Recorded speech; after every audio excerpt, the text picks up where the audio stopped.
Is the Liven app a scam or a genuine tool for wellness?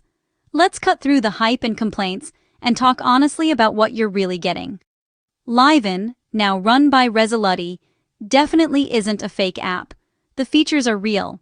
You get self-discovery tools like mood tracking, guided journaling, and even an AI companion called Liven for those late-night overthinking sessions.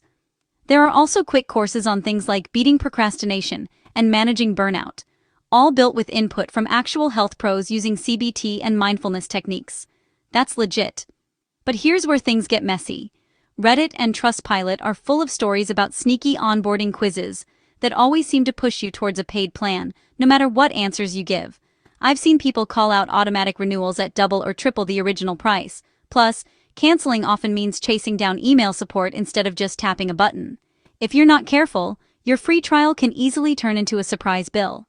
Another thing. For all the marketing about solving ADHD or dopamine addiction, a lot of the info inside is pretty basic. Nothing you couldn't find in a 5-minute Google search for free. If you're expecting deep, personalized therapy, you might feel let down. So, is Liven a scam? Not exactly. It does work, and some people say it genuinely helps. But if you're trying it, read those terms carefully, and maybe use a virtual card to dodge any surprise charges. Bottom line, Liven isn't a magic fix, and it's definitely not for everyone. But if you're curious, just protect your wallet and your expectations. Thanks for watching. Stay smart, stay skeptical, and take care of yourself.